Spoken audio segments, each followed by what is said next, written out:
Pendant toute la semaine, c'est Laurent, le chef de La Vigotte au Girmont-Val d'Ajol qui nous régale. On s'occupe de la première recette de cette semaine. Donc il est parti sur un velouté poire aux pommes de terre qu'on associe donc avec de la truite. Et la truite qu'on va retrouver comme fil conducteur pendant toutes les recettes cette semaine d'ailleurs.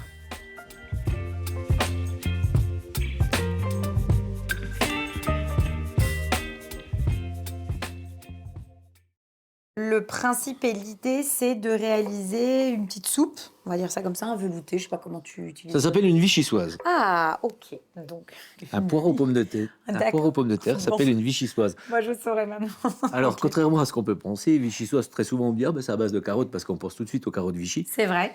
Mais, non, pas du C'est tout. du poireau et de la pomme de terre. Tout à fait. Donc, on travaille la partie noble du poireau, Oui, à donc savoir le blanc. Et je le taille, comme tu as pu voir, je l'ai coupé en 4 et je le Oui. taille assez finement. Oui, Plus le poireau est coupé fin, plus il va cuire vite. forcément. Donc là, tu as mis un peu de matière grasse dans le fond de ta casserole. Et donc là, on met notre poireau Notre poireau, qu'on va faire bien sué. D'accord. Et là, le principe, c'est de faire suer notre poireau assez rapidement, D'accord. mais sans coloration. Donc là, tu vois, notre poireau est en train de suer. Oui. Donc ensuite, cette base de soupe, on mouille avec l'eau jusqu'à hauteur. D'accord. Voilà. Et là, on va laisser prendre l'ébullition. Donc tes pommes de terre, là, tu es parti sur quelle variété? Alors là, on est sur une samba. Ok. Et pour qu'elle cuise rapidement, Oui. eh ben, je vais la tailler à la mandoline, D'accord. comme pour faire un beignet de pommes de terre, un râpé de pommes de terre. D'accord? Si on rajoute notre pomme de terre en cubes, elle va mettre beaucoup plus de temps à cuire. En fait, on est sur une recette, pour le coup, de soupe ou de velouté, mais la particularité, comme tu dis, de la vichysoise, c'est qu'en fait, il faut que ça soit cuit rapidement. En fait, c'est le principe de la recette. C'est le principe de la recette. Et c'est surtout qu'on a besoin de la fécule de la pomme de terre. C'est elle qui va faire le liant de ce potage. Et pour qu'elle cuise très rapidement, ben, en la coupant en fines juliennes comme ça, D'accord. notre velouté va cuire en moins de 5 minutes. Tu vas rajouter de la crème, enfin dans cette Alors quand je vais recette-là. mixer, Oui. pas en cuisson, Oui. Après. parce que la crème cuite, c'est pas bon. Quand je vais mixer, je vais rajouter juste un trait de crème, D'accord. une noisette de beurre pour redonner un petit peu d'onctuosité, parce que faut toujours un petit peu de beurre. Oui, c'est vrai. Et voilà. Donc c'est vrai que c'est un potage, c'est une recette facile, rapide à faire. Et au niveau du goût et des saveurs, on va bien avoir le goût du poireau et de la pomme de terre. Et au niveau des proportions, on est sur temps pour temps. D'accord. Même poids de poireau que de pommes de terre. Ok. Et donc là, on ajoute nos pommes de terre. Alors, nos pommes de terre, donc tu vois, le poireau, il a mijoté 3-4 minutes. Et là, je Dès rajoute... qu'on a l'ébullition, on met nos pommes de terre. Et là, en termes de temps, vu que c'est coupé vraiment très très fin, dans 5-6 minutes, c'est bon. C'est ça, 5-6 minutes, c'est cuit. Donc pendant ce temps, on va faire le poisson, la truite. Alors, un beau filet de truite. Donc ça, c'est le produit qu'on va utiliser toute cette semaine. Tu vas décliner. Oui. C'est une truite, j'imagine, qui est du coin. Parce Oui. que si tu as insisté pour qu'on la travaille, j'imagine c'est un produit que tu aimes bien. Ben, on défend nos producteurs locaux, donc voilà, c'est un produit. Nous, on est loin de la mer, donc forcément, autant c'est utiliser les produits du coin et donc la truite. On a de belles piscicultures sur le secteur, que ça soit côté Vosges ou Haute-Saône.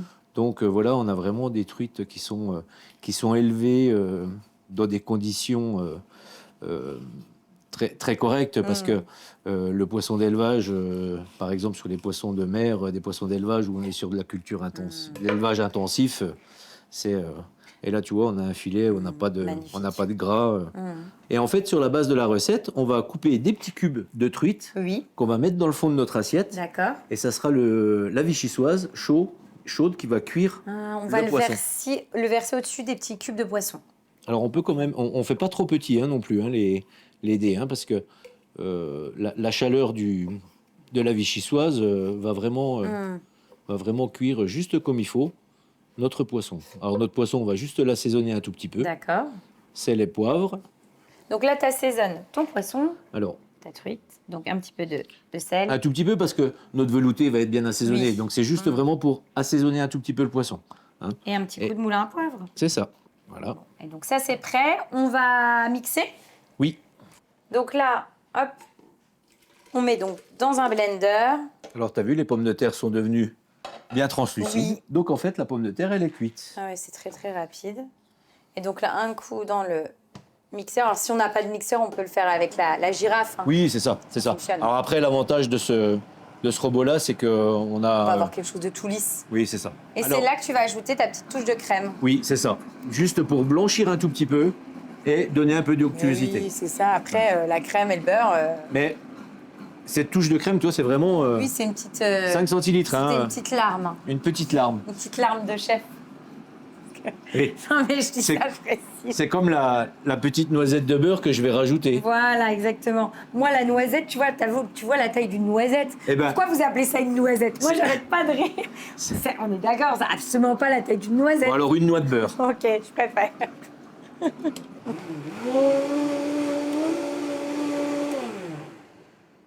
Et là, c'est bon. On va mettre notre truite Fond de notre assiette. au fond de notre assiette. Je te fais une petite assiette pour toi aussi, pour qu'on puisse déguster tout ça. J'espère bien que je vais pas te regarder manger quand même, Laurent. Et là- ensuite, tu verses dessus donc ta vichyssoise. Là, tu vois, juste la chaleur Super. va cuire notre poisson.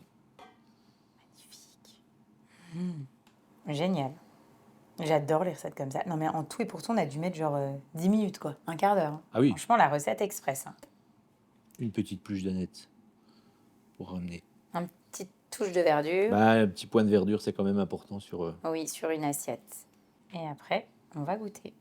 Bon, on y va, on goûte. Allez, C'est parti. C'est le verdict. C'est le moment que je préfère, moi.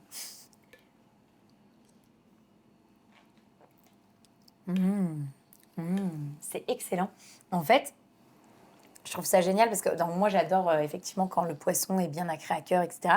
Et là, au niveau de la cuisson, vous ne pouvez pas vous louper, quoi. C'est-à-dire que la température est Très- parfaite et permet vraiment de cuire le poisson de façon optimum, quoi. Et c'est très, très bon, c'est gourmand. Et tu me disais tout à l'heure, juste avant qu'on goûte, ça, c'est une recette on peut faire aussi en version froide. Là, on la mange chaude, mais elle peut Alors, se déguster froide. la base de soupe peut se déguster froide, oui, sans D'accord, problème. ok. L'été, c'est vraiment, entre guillemets, pour remplacer un gazpacho. Voilà. En version froide, voilà. c'est très très bon On aussi. peut la manger de deux façons. Prochaine recette, on fait quoi? Toujours de la truite. Toujours de la truite. On continue sur la truite. Donc là, on va faire une truite gravlax.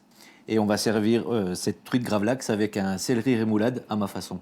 Donc là, tu as déjà préparé en amont ta recette de gravlax. Oui. Donc en quantité, c'est quoi? Il y a Alors, du sel, Du sel, sucre. du sucre. Alors Ok. je mets du sel fin, du gros sel et Oui. du sucre. D'accord. Et il y a des petites choses aussi. Et des épices. D'accord. Et en épices, c'est quoi alors? Alors j'ai un tout petit peu de cannelle, Oui, de la coriandre, d'accord.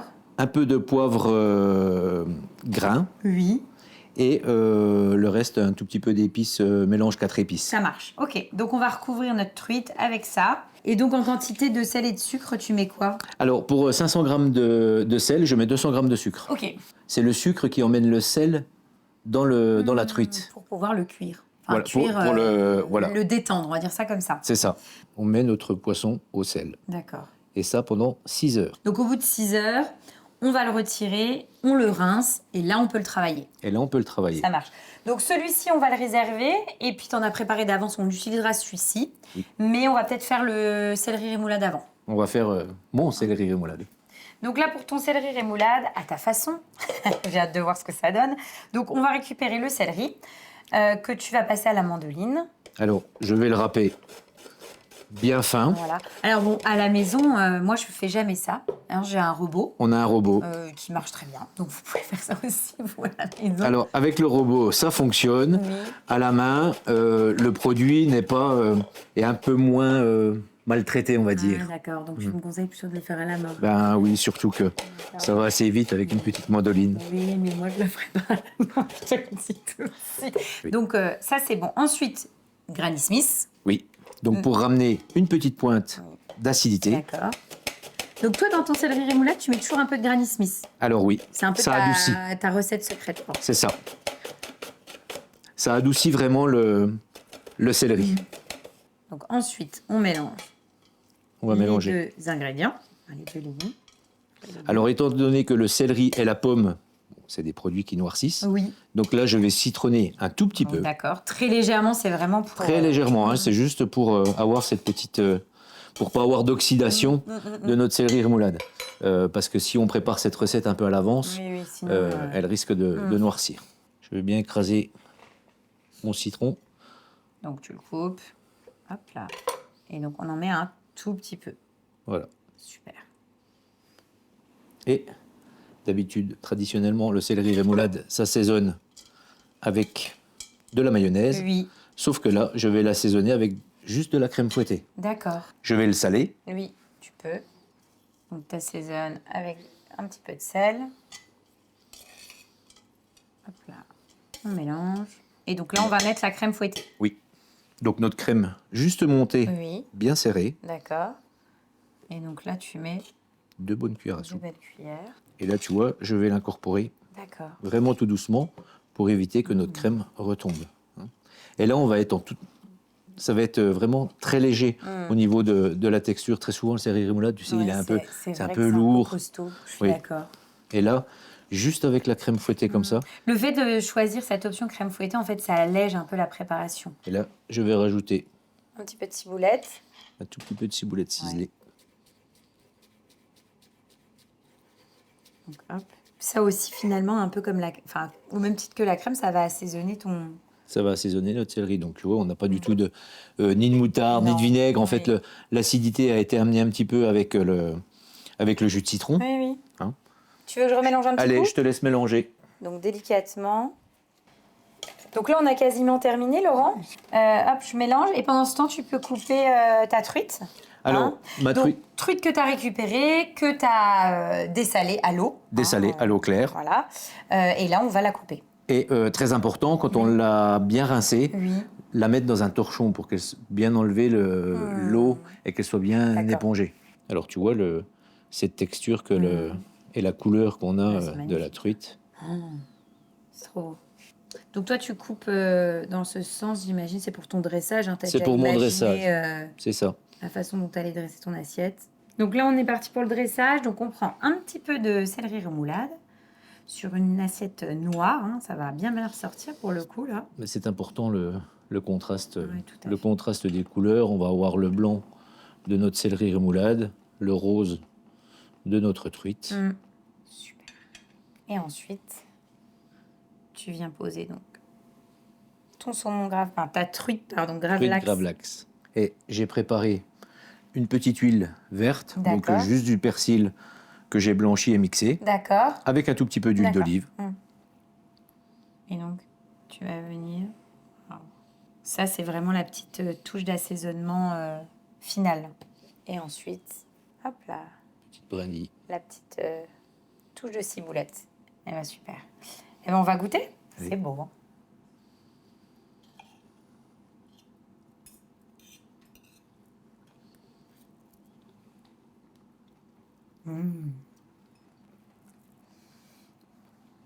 C'est divin. En fait, bon, la truite est déjà tombée. Alors, sur la première recette, elle était déjà exquise, mais là, c'est vraiment très, très bon. Et c'est vrai que le céleri rémoulade, moi, pourtant, j'adore ça. Enfin, là, on est vraiment dans quelque chose qui est vraiment... tu nous l'as upgradé. Il a vraiment gagné en finesse. On a quand même le goût du céleri, etc. Mais c'est vrai que l'assaisonnement là, c'est parfait. En fait, quand tu goûtes ça, tu le fais plus jamais avec la mayonnaise, quoi. Oh, c'est divin. Franchement, je vous le recommande vivement. Ça fait vraiment toute la petite différence, quoi. Non, c'est très très bon. Et c'est pareil, c'est une recette, on a mis un quart d'heure à la faire, quoi. Il y a juste le saumon gravlax qui va reposer 6 heures, mais au-delà de ça, belle recette. On va continuer avec de la truite. Oui. D'accord, donc troisième recette de la semaine autour de la truite, ça sera quoi cette Alors, fois-ci on va faire une rose de truite et on va l'accompagner de petites sucrines, des cœurs de laitue, avec une vinaigrette aux fruits de la passion. Donc là, Laurent, on va façonner notre rose de truite. Donc finalement, tu as retiré la peau, on est d'accord. Oui. Et là, tu coupes finalement des grandes lanières. pour D'accord. pouvoir façonner ta rose. Tu en as déjà façonné une pour me montrer ce que ça pouvait donner. Et donc là, l'idée, c'est de... Je vais te montrer le montage. D'accord. Donc là, en fait, tu t'enroules et... On enroule notre truite. Voilà, finalement, lanière après lanière pour pouvoir faire une rose. La technique de cuisson pour cette Il recette. faut bien tenir le tout. Oui. Donc là, c'est de l'aluminium. Alors, j'ai... C'est ça, hein, Oui, tout à fait. Alors, j'ai plié un de petit peu. l'aluminium pour faire une grande bande. Oui. Et pour Ensuite, pas que le tu mets, papier aluminium colle, oui, sur le poisson, tu mets un petit peu de beurre. un petit peu de beurre. Et ensuite, tout simplement, on entoure finalement notre rose de truite Oui. avec cet aluminium.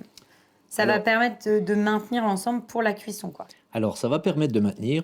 Et surtout, on a toujours un peu de mal à maîtriser une cuisson de poisson. Oui. Et là, tu vas voir au niveau de la cuisson, la chaleur, elle va monter tout doucement le long du papier aluminium. Et en fait, on va garder le dessus cru. Super. Mais l'intérieur sera cuit. Tu verras quand on d'accord. va déguster. Du coup, ça fait vraiment une très belle cuisson du poisson. Donc, au-delà de l'aspect esthétique, il y a une vraie dimension, je dirais, technique, en fait. Technique et gustative après D'accord. pour avoir une belle Super. cuisson du poisson. Top. Et là, ça va cuire en 2-3 Oui, minutes. d'accord. hein. Donc, ça, c'est bon. Pendant ce temps, on va s'occuper de nos sucrines. Alors, sucrine que l'on va juste faire rôtir. D'accord. Donc, tu les coupes en deux. Je les coupe en deux Et donc, ça va être l'accompagnement de notre rose de de notre truite. rose de truite. Voilà. La sucrine. Donc voilà. Donc là, tu as mis un petit peu d'huile, du beurre. Et donc, on va faire revenir nos sucrines.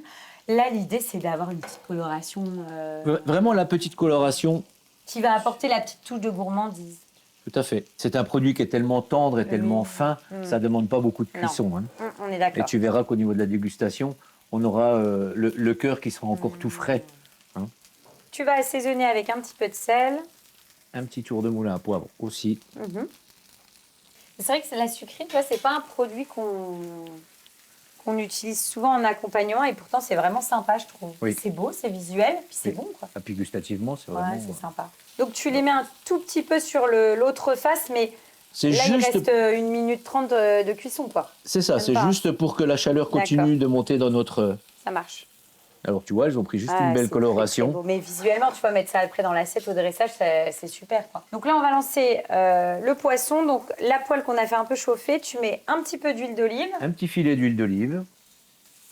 Voilà, super. Et là, c'est pareil, en termes de timing, on part pour combien de temps, là, Laurent? Alors là, on part sur 3 minutes de cuisson. Ah oui. Donc on surveille et à la limite, je te propose de faire de la vinaigrette. On va préparer notre petite vinaigrette aux fruits de la passion. Tu vas récupérer finalement l'intérieur de ton Alors fruit de une la cuillère, passion. on a 2 sens, hein, tu vois. Oui. Et là, à la limite, tu vas utiliser l'autre sens Voilà. pour pouvoir récupérer donc la pulpe Du et fruit de la passion. Du fruit de la passion. Alors, un tout petit peu d'huile d'olive. En fait, c'est comme si je montais une vinaigrette, D'accord. tu vois. Donc ça va émulsionner avec le fruit de la passion. Je vais saler et poivrer un tout petit peu. Et c'est tout ce que j'y fais. Ah, ouais. Ah oui, il y a... D'accord, donc c'est vraiment un tout petit peu d'huile d'olive montée, finalement. Oui, tout à fait. Et ensuite, on assaisonne et c'est bon. C'est ça. Donc là, tu vois, le papier aluminium A conduit la chaleur à monter, finalement, c'est monter ça? tout doucement. Oui. Tout doucement la chaleur parce On que le voit sur les côtés que c'est en voilà, train de- ça commence à blanchir un tout petit peu. Donc là, je vais assaisonner juste avec un tout petit peu de fleur de sel sur le Oui. dessus. Et là, notre cuisson est terminée. On D'accord, garde c'est ce le que j'allais dessus. dire. On garde le dessus En cru. gros, quand les bords sont blancs, on sort et c'est bon, c'est cuit. C'est ça. Bah, on va dresser. Donc, c'est parti pour le dressage. Donc là, tu vas positionner donc Nos sucrines ta sucrine. dans le sens tête bêche. D'accord. Une Super. dans un sens, une dans l'autre. Génial. Et ensuite, Et là, tu vois, je vais pouvoir enlever. l'aluminium. En plus, alors pour le coup, ça va pas attaché parce que Oui. on avait mis un petit peu de beurre. C'est trop beau. Et regarde la belle cuisson qu'on Ah a. ouais, non, c'est génial. En plus, tu vois, je trouve que le bicolore comme ça, c'est trop joli. Magnifique. C'est une super recette, ça. Franchement, j'aime beaucoup. Et donc ensuite, tu vas ajouter cette fameuse petite vinaigrette qui va assaisonner. Donc vinaigrette, fruit de la passion. Alors, j'en mets pas trop sur le poisson, un tout petit peu. Après, Oui, après, C'est comme bien ça, de- chacun fait ce qu'il veut. Il peut Puis tu sais, on aller est toujours rechercher une petite goutte sur ici et là. mes bases de cuisine avec 3 saveurs, 3 couleurs, 3 textures. C'est vrai. Bon, ben, on va goûter. Allez, Bon, on y va. C'est très, très beau. Puis alors, pour le coup, tu sais, quand tu coupes la truite, ça vient tout seul. Hein.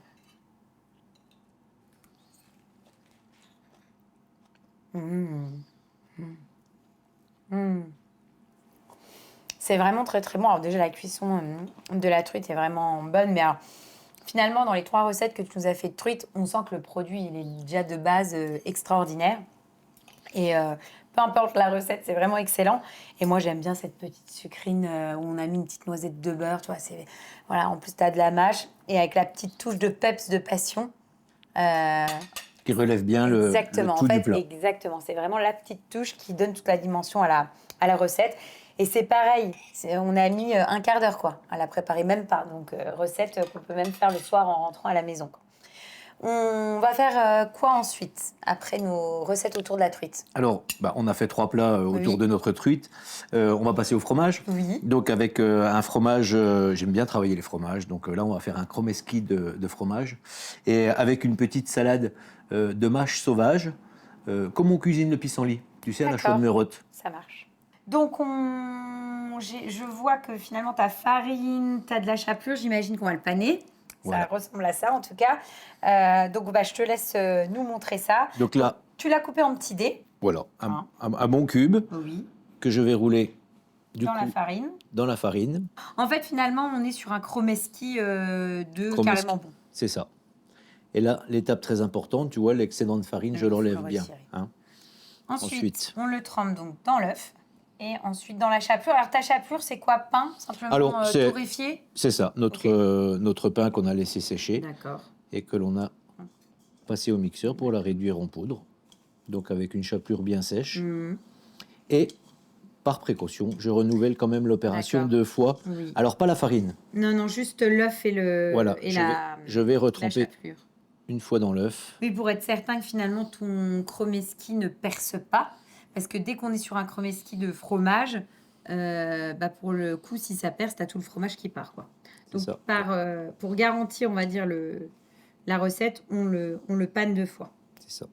Eh ben, génial. T'en avais préparé d'avance. Comme ça, on va tout de suite passer en cuisson, on perd pas de temps. Sur une huile À à combien l'huile, là, tu me conseilles combien? 170, 180 degrés, D'accord, pas plus. ok. Et du coup, ça va aller très très vite. Hein. Oui. Je les bouge toujours un petit peu pour pas D'accord. qu'ils collent au fond. Tu vois, aussitôt que on voit oui, le fromage. oui, donc Là, ça veut c'est dire bon. que le fromage, il est déjà bien fondu à D'accord. l'intérieur. Donc là, on peut le sortir. Oui. Super. Alors, je préconise toujours de le poser sur un petit papier. Ce qui nous permet, nous, de préparer notre petite salade.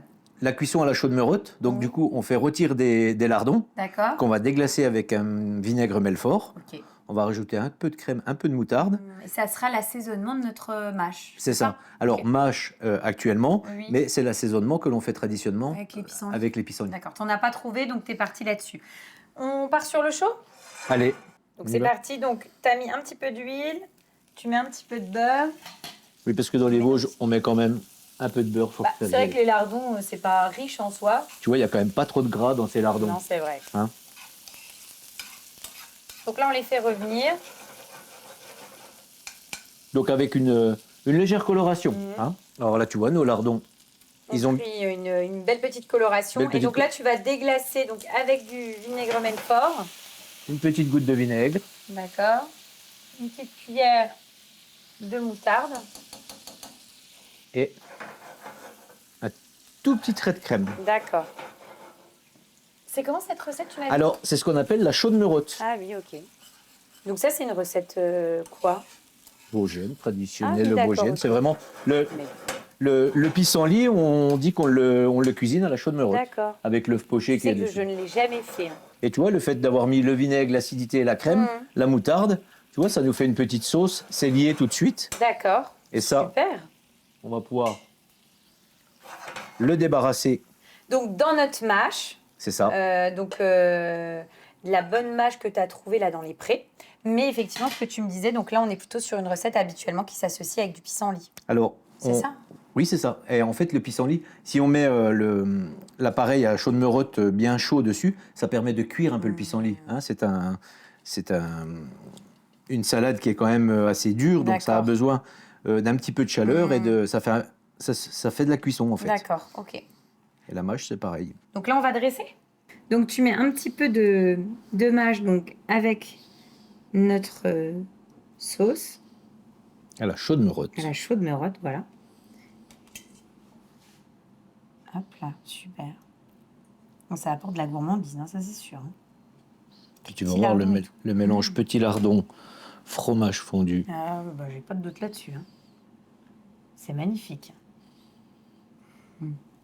Ça, à mon avis, ça va être divin. Allez. Bon, on y va, on goûte. Hein. Ah ouais, super. Oh, waouh.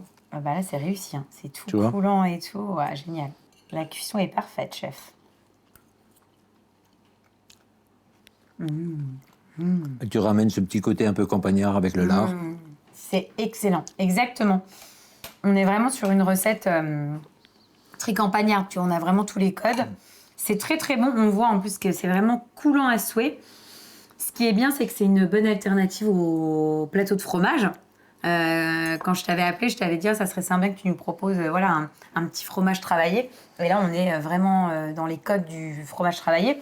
À la maison, vous avez des convives et vous faites ça à la place du plateau de fromage. Franchement, ça fait son effet, quoi. C'est vraiment top. On va terminer avec un dessert. Oui, alors une poire pochée. D'accord. Une poire conférence pochée aux épices, donc avec du vin blanc. Et en accompagnement, on va servir la glace plombière. Donc là, Laurent, pour faire notre poire pochée, ben, on a quand même besoin d'une poire. Hein. C'est Alors, quand même le b.a.-ba. En l'occurrence, une belle poire conférence. D'accord. Tu vois, plutôt bien calibrée. Oui. On essaye de les acheter bien droites. Parce qu'au niveau du dressage, c'est important. On va la D'accord. dresser à la Ça verticale. marche. Voilà. Donc on l'épluche. Donc tu retires ta peau. Alors, je commence déjà par la base. Oui. Tu vois, je vais faire une belle base bien plate. Pour qu'elle tienne justement au dressage, c'est ça? Et ensuite, pour qu'elle soit très jolie au niveau de l'esthétique. Oui. Et je ne prends pas des épluchures trop larges. Tu vois, ça va faire des petites marques dans la poire. Parce que c'est important d'avoir un fruit après cuisson qui soit bien lisse et, Oui, qu'il soit joli, quoi. et qui garde toujours sa forme De poire. de poire. On est d'accord. Et là, on va les mettre à pocher. Oui. Alors, plutôt que de faire une poire au vin rouge, là, on va la faire au vin blanc. D'accord. Donc il y a quoi dans ta préparation, là, que tu as mis à chauffer? Alors, du vin blanc, Oui. du sucre. En quantité, tu peux me donner tes quantités? Alors, 25 centilitres de vin blanc, Oui. 300 grammes de sucre. D'accord. J'ai rajouté un demi-litre d'eau. Oui. Parce que si on met que du vin, ça va être trop Corsé. fort, trop corsé. Et dedans, je rajoute un bâton de cannelle, D'accord. 2 feuilles de laurier, Oui. une anis étoilée, un peu de baie de genièvre Oui. et 3 clous de girofle. D'accord. Et donc là, c'est ça- notre base. Ça va parfumer notre sirop Tout à fait. et notre poire, du coup, qu'on va mettre dedans. On part pour combien de temps, là? Alors là, on part pour environ 30 minutes de cuisson. D'accord. Ce que je préconise toujours, c'est de les préparer la veille, parce qu'on peut les laisser dans le jus et elles vont bien infuser et bien D'accord. prendre le goût. Donc ça, on va laisser de côté. Nous, on va pas attendre. On va tout de suite travailler celle que tu avais préparée la veille. Hop. Et donc, à la fin, après une demi-heure et le fait de les avoir laissés reposer et tirer, ça donne ça. Voilà. Nous, on va utiliser celle-ci. Et là, on va pouvoir retirer l'intérieur. Ah, d'accord. C'est D'accord. seulement maintenant. Ben oui, parce que sur la poire crue, c'est impossible à retirer. Donc là, à l'aide d'un vide-pomme, Oui. Tu tournes et tu vas retirer. regarde, Ah, super. Ah, parfait. Top. Ouais, puis en plus, c'est plus facile. Ça abîme pas du tout ton fruit. Hop là. Et voilà. là, on a tout. Alors, tu vois, je vais couper maintenant D'accord. Je La vais- base, la base, notre poire, pour bien qu'elle tienne. et ça, Oh la là petite. là, excellent. Donc, hop, on trempe notre poire. Un Alors, côté dans le chocolat. un côté, Oh, tu vois, le c'est visuel, gourmand. Ah, c'est beau. très important. Et là, notre jus de cuisson, D'accord. Ah, que tu as récupéré. oui. Je t'ai pas demandé tout à l'heure, au niveau du vin blanc, tu me conseilles quel type de vin? Plutôt un vin blanc sec. Après, on a des bons vins de table et vins de France qui vont très bien. Et étant donné qu'on le fait cuire et qu'on rajoute du sucre, D'accord. nous, dans notre préparation pour faire un sirop, Oui, donc on n'est pas obligé d'avoir non plus un D'accord. vin blanc d'exception. ça marche. Et puis, on va chercher notre glace et on posera notre glace de plombière. C'est ça. La fameuse glace de plombière. Alors, quand on dit glace de plombière, c'est-à-dire, c'est quoi les marqueurs de cette glace-là? Alors, glace à base de kirsch Oui. avec un mélange de fruits confits. Ça marche. On y va, on goûte? Allez. C'est parti.